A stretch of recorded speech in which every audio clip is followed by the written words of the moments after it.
Howdo, Villordsutch here, and today it is Star Trek's 53rd birthday.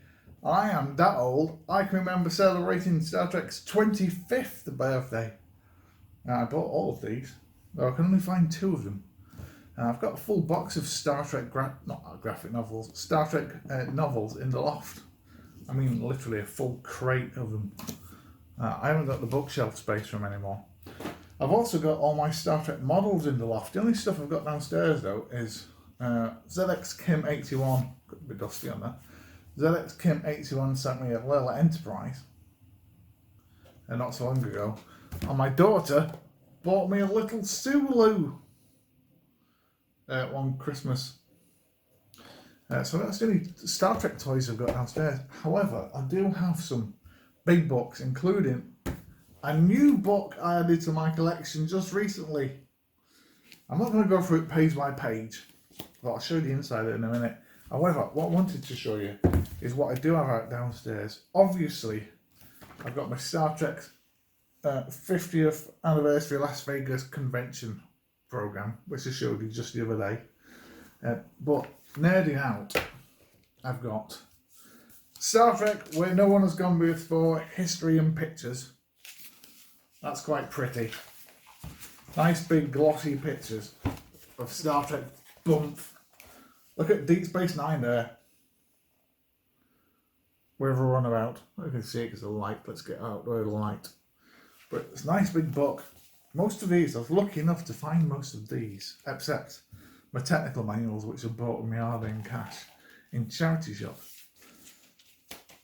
Because they do come in at a fair whack if you buy them straight away off the shelf. Star Trek Action. This has still got its dust cover. Again, this was from a charity shop. This is like what goes on behind the scenes in putting together a Star Trek episode or Star Trek episodes. So we can get the dust cover off so you can see it. There we go. That's without the dust cover. So it's what goes on behind the scenes. What we don't get to see. The production of making a Star Trek episode. It's an interesting read if you want to know what happens. Though most of the internet is full of what goes on behind the scenes of Star Trek. Next we have Star Trek Myth and Legend. Stories behind the classic episodes. That is quite an interesting read. If you like your classic Trek. Would recommend picking that one up. Again, charity shop buy. There's the price on. Might put a sticker off it. Took the sticker off it. It was $14.99. What's next? Now I picked this up just recently. Though I'm sure I had it as a young gun. It's a Star Trek Chronology, and it is the timeline of everything Trek. However, when I picked it up, I didn't realise it was just original series and NextGen. So obviously it skips out Enterprise, it skips out Voyager, Deep Space Nine, and what else? Discovery! That's what I was thinking about. So it skips out Discovery as well. Obviously it would have skipped out Discovery. Stupid Village, stupid. So it's fair slim. It's a good read though, because it goes from like, it starts at year, let's have a look. It starts at year 15 billion years ago. So it's fairly in depth. And it goes all the way to, let's have a look. See, the last year on it is, oh, hang on. Oh, last year is times our 24th century. So you're looking at around that time. So 15 billion years to the 24th century. It was fair good. However, because I was a bit disgruntled at no Voyager, I went and looked for the other ones. But before I get to that, I'll just show you my technical manual then. These, as a Trek nerd growing up, I read from cover to cover. This one is absolutely fascinating. It is hand-drawn. It's the Starfleet Technical Manual. It is hand-drawn. Let's have a look. It looks like it's hand-written as well. schematics from everything from uniforms. Oh, there's my receipt from Southport. Let's see how much I paid for it. That's my receipt for this. Southport, published 20th of the 10th, 19... So bit missing, might be 1991. That's the receipt though. Where I bought it from. If you can see that. It's too close. It cost me the grand total of £8.99. So it's hand drawn, displays. So that's the ladies' uniform, or the crew woman's uniform, or crewman's uniform. Let's have a look over here. Command module display. So it's like a what's it called? Is it a CAD display or CAD? CAD design. Well, it's wrong saying CAD design because the D stand for design. Anyway, it's a CAD of like the command module there, and you can see the whole hand drawn. Well, with a ruler and a pencil, but it's not as it would be now drawn up on a computer, and it goes through everything from star maps. What have we got there? Medical tricorder. It is fascinating. And I read this cover to cover as a teenager. Didn't get out much. But if you ever see that on a shelf and you're a Star Trek fan, I would highly recommend picking that up. It's brilliant. And the next one, God, this was occupied my dreams. This is the Star Trek Next Generation Technical Manual. Oh, it's still got my Generations bookmark in it. What was that? What did the bookmark? Oh, I've lost it. See if we can get back to it. Phaser operations. For some reason, many years ago, I was reading up on phaser operations. Must have found that fascinating. Hang on a minute. Did I buy this from the same place? I can't tell. But this again, obviously this might not have been hand-drawn, but it doesn't look as hand-drawn as the other one. But this goes into everything you want to know about NextGen.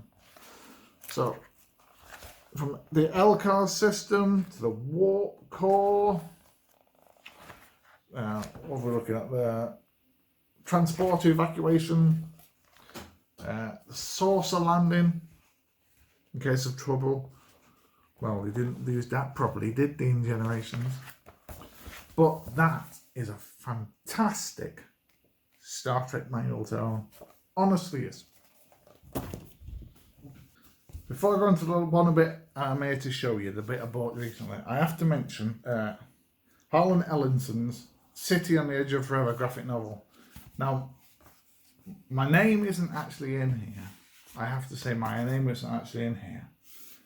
But I interviewed and reviewed this in the comic book format. J.K. Woodward is the artist, and Scott and David Tipton are the writers of the graphic novel. And I interviewed those involved in it. Now, when I reviewed it in the comic book format, one of my quotes was actually used, flipping heck, on one of the comic books. It's fair to say I was sodding chuffed because flipping heck, my name attached to City on the Edge of Forever, even though it was like glimpsing from Flickering Myth, I was over the flipping moon. So if you get a chance to read the Harlan Ellison's graphic novel of City on the Edge of Forever, I'd highly recommend it. And not just because my name was attached to one of the comic book releases of it. That is a cracking book. J.K. Woodward's artwork is brilliant.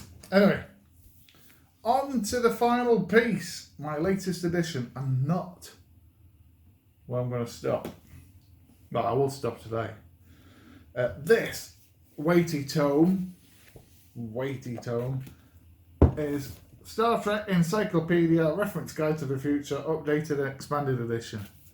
This, I think, is volume 3. Volume 4 is what I really want. That was released for the 50th anniversary, and I can't get it. There's 3 books in it, and it's hardback, and it's a stupid price on Amazon. I think it's £1,000 on Amazon. No one will ever buy that. And Volume 4 contained all the films, all of Voyager, all of Deep Space Nine, all of Enterprise, and all of the latest Prime, Kelvin films as well. However, this only goes up to season 4 of Voyager. And unlike the one I showed you earlier, the Chronology, this doesn't do it in chronological format. There is a bit in the background as reference, but that's it. This is A to Z. So we have, for example, let's find a letter. If you don't know what A to Z is, this is simple. So here we have, let's find a letter. What are we on here? Bees! Boothby. We'll go with Boothby. Boothby the gardener. There he is. NextGen. He was also in Voyager as well at some point. He played Species 842 something, wasn't he? Was that Species 842-1? Or is it 1? Probably wrong. Am I wrong? Let me know. So there's Boothby, who was in NextGen. Picard's gardening mentor. So he's there. However, one thing, albeit it's great for Star Trek fans like myself, albeit it's great, this is supposed to be updated and expanded. I was looking for some Voyager stuff, namely like Tuvok and stuff like that.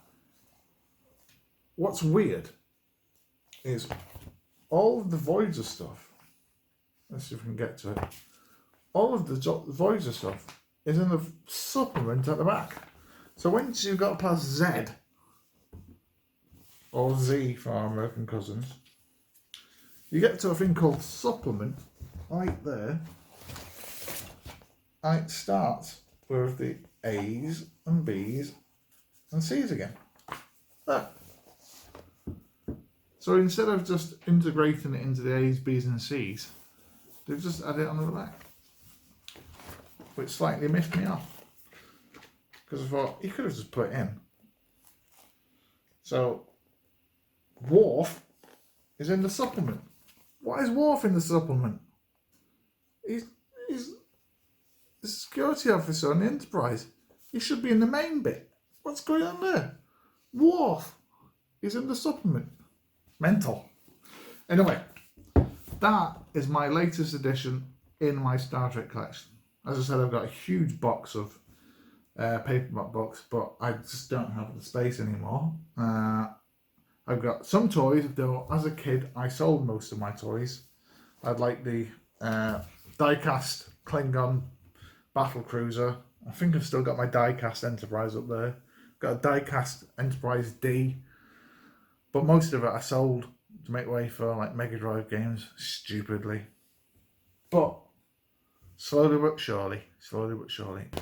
If anybody does have issue 4 or wants to drunkenly pass it over to me for free, that'd be great. And if anybody's got any of these books, or if I'm missing any book that you think I should read, as in a manual sort of way, or technical manual, or like a big book, then let me know.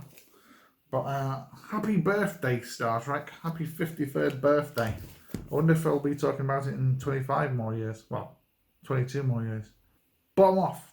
TTF anybody. Ta-ta for now. Cheerio and bye-bye. Oh, and I can't go without saying, live long and prosper.